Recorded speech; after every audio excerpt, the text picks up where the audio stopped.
من وعده می دهم که نظام را از شر کاغذبازی اداری و رشوه‌ستانی بیشتر پاک نمایم تا عایدات ما بلند برود و سکتور خصوصی ما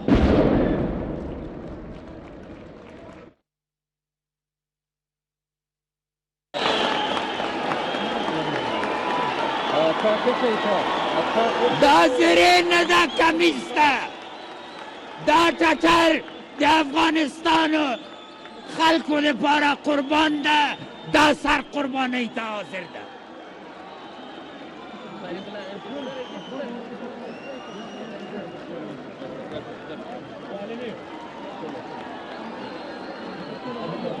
لوی حمله لیدلی یو دو انفجار نه مجارېږئ قرار کینئ قرار کینئ